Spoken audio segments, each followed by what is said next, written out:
Hello. I want to talk about the ceasefire that's been going on the last few days, and sounds like it'll go a couple more days. But for your opponent or Hamas in this one, a ceasefire equals cease to be fired on. Most people just don't get it. When you're in a war with rabid animals, they must be treated as such. I want to make it perfectly clear that Israel has to do anything they can to get back their hostages. This video goes over the consequences from the ceasefire. I would have done this particular deal with Hamas to get the hostage back, but I think Israel will somewhat lose the military side of the ceasefire. Not the war, but the question mark of the additional weapons Hamas has brought in during this critical time. This is no diplomatic truce at any level. After this truce is over, they will have plenty of hostages to continue negotiating with. Hamas didn't release hostages for diplomatic purposes. They did this for Hamas, of course, period. Maybe they had the ability to bring in, 10,000 soldiers from Iran and other freedom fighters, like the U.S. faced in Iraq. I don't think it's a question they are bringing in weapons. What kind is the question mark? And so one understands that Hamas would behead any of the prisoners they just got back if they could just get one more bullet. Then your opinion on Hamas is horseshit. All the protesters, politicians, and everyone who shouts to the world, "Free the Palestinians," is supporting the same terrorist group who would behead any American and any other Westerner for just one more bullet. Most Americans simply have not seen or faced this evil. I mean, if you think you'd be fine watching a Hamas member rape your mom, then younger sister, while making you watch something you could do, okay, I couldn't. Being able to watch your husband or wife being burned in front of you makes you stand up and cheer, hey, have at it. It's just something I couldn't do. I couldn't watch it. Anyway, I am very torn about this ceasefire. Look, I understand that I have no family members who are hostages, so of course it's easy for me to say. But militarily, this is a terrible decision. Do you think if the shoe was on the other foot, Hamas would have agreed to a ceasefire? I guess this is just the difference between Western civilization and terrorists. How many more will die as Hamas has 5, 6, or however many days to rearm themselves while Israel needs none? Both sides do get rest. It's just a horrific situation Israel is in. And since world opinion won't change because of this, I just really hope, that Israel didn't just fuck themselves. Anyone with decency wants to see all the hostages return. But a precedent has been set, and this feels like a decent shift with Hamas, the fucking cowards, now being able to dictate this war a bit more.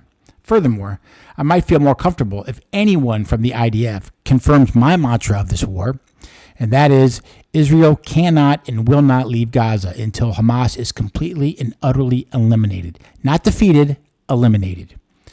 Over the last couple of days, I've been racking my brain wondering if there has ever been an agreed-upon truce ceasefire in which the country who was the invader 6 weeks later did a hostage swap at a 3-to-1 ratio where the kidnapper exchanged for 3 prisoners.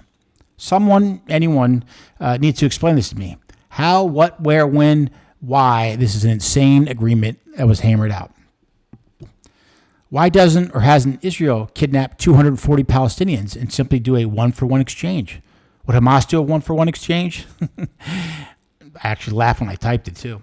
Do you think Hamas would do 1,000 Palestinians for the 240 civilians that they kidnapped? Yep, no chance, as they don't care about Palestinians. You want to know the proof? Israel hasn't taken one single hostage that we know of because Hamas doesn't care. I just wonder if this 3-to-1 swap was a sticking point on the negotiations. Frankly, I am utterly shocked that Hamas didn't ask for money. It blows my mind. Listen, I got it. We want the hostages back, but I just can't comprehend this hostage for prisoner trade.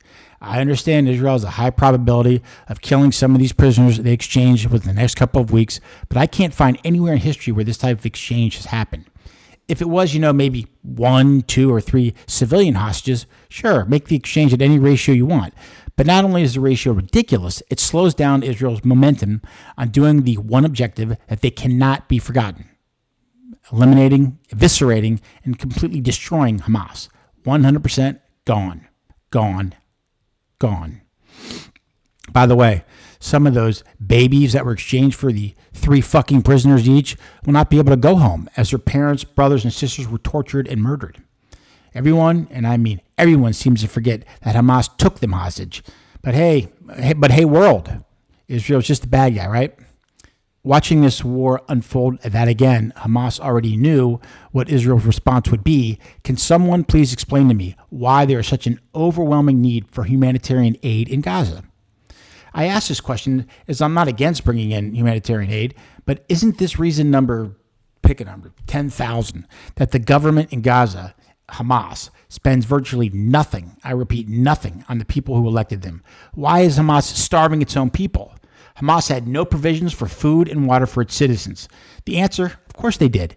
Of course they could have fed their citizens in war, but for the millionth time, they do not give a shit about Palestinians.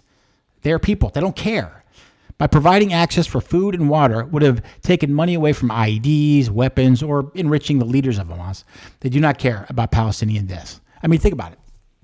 They knew all this was going to go down. They didn't have any provisions for the people living in those areas, and they knew exactly what Israel was going to do, but they left nothing for their citizens. And what did they think? Israel wasn't going to respond? I mean, why isn't the UN going after Hamas for genocide of its own people? Right? Why? It's just mind-boggling. I'm listening to one of the leaders of the Hamas party complaining that the northern part of Gaza has been without electricity, food, and fuel, etc.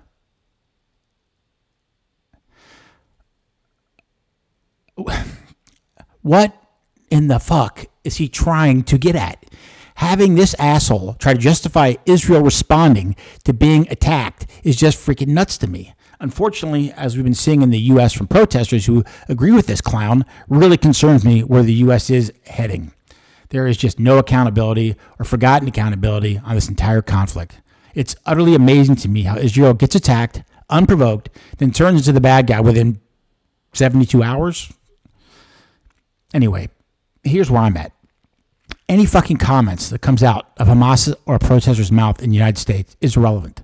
Let me say that last night again, but slower, so a bunch of the dumbasses who are protesting and to Hamas's leadership, who should already be in front of the Hague right now for not only their torture attacks on the Israeli civilians, but for starving their own people, providing them no power, not allowing them medical care, and many, many, many, many more reasons. These reasons are all being blamed on Israel, but they are 100% at the feet of Hamas. Again, Hamas attacked an unprovoked country in Israel.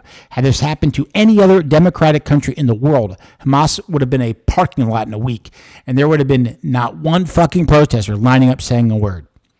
By the way, and this is something else that completely bothers me, do people of the United States understand that Hamas hates the U.S. equally as much as Israel? I mean, they murdered 32 Americans and took 10 hostage. Is there a reason the U.S. hasn't bombed Hamas on their own accord? I just don't get it. They murdered 32 Americans.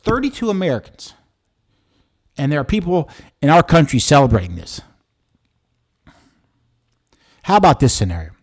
If there were 1,000 Americans dancing at a peaceful concert on the morning of October 7th and 1,000 Americans murdered, would the protests against America start in 72 or 73 hours?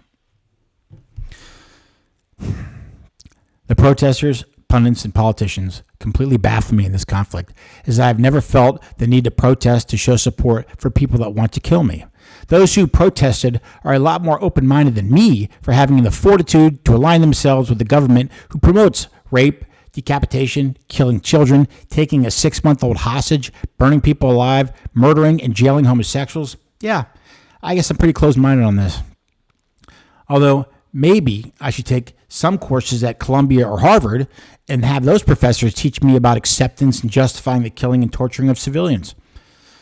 As most of my 9 or so listeners should know by now, I am extremely opinionated. I am pretty thorough on finding facts and giving my opinion on those facts. But there's no precedent I could find when you add a ceasefire to the lull in conflict and exchange of prisoners in this current scenario. I also wanted to see how the pressure of the Palestinian people and their reaction in a few more weeks without their normal power, food, and water while watching the daily demise of Hamas.